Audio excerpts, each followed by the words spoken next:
আসসালামু আলাইকুম। প্রতি রমজানে ট্রাই করি একবার ইফতারি করা সব কাজিনরা মিলে। তাই সেদিন চলে গিয়েছিলাম কাজিনরা মিলে ইফতারি করতে ইসিবি চত্বরে। যারা মিরপুরে বা ইসিবি চত্বরের আশেপাশে থাকেন তারা অবভিয়াসলি এই ফুড কোর্টটা চিনতে পারবেন। ইসিবি চত্বরে খুবই সুন্দর একটা ফুড কোর্ট আছে, আমরা সেখানেই চলে গিয়েছিলাম ইফতার করতে। আমরা অলওয়েজ ফুড কোর্ট চুজ করি কারণ ফুড কোর্টে বিভিন্ন স্টলে ডিফারেন্ট ফুড থাকে, তাহলে যার যার পছন্দ মতন ফুড চয়েস করতে পারবে। এখানে আমি একটা ছোট কেক নিয়ে যাই, রমাদান কারিম হিসেবে ছোট একটা কেক কাটা হয়। এই ফুড কোর্টটা দেখতে অনেক বড় এবং খুবই সুন্দর। বাচ্চাদের জন্য প্লে জোন আছে, ফ্যামিলি ফ্রেন্ডস মিলে আড্ডা দেওয়ার জন্য খুবই ভালো। আমরা যখন বের হব তখন আলহামদুলিল্লাহ অনেক জোরে বৃষ্টি আসে, বৃষ্টির কারণে আটকা পড়ে যায়। তাই উপরে একটা শপিং মল আছে টোর, দেখতে খুবই সুন্দর ফুড কোর্টের উপরে। এবং এখানে ছোট বড় সবার কাপড় পাওয়া যাবে, যেমন মেয়েদের জন্য শাড়ি বোরকা, ছেলেদের যেমন টি শার্ট পাঞ্জাবি। আর এদের পাঞ্জাবির কালেকশন গুলো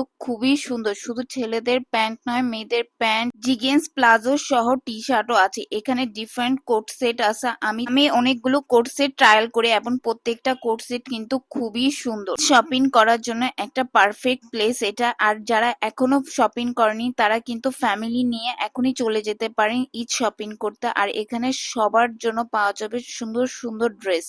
আজকের জন্য এতটুকু, টিল দেন টুমরো।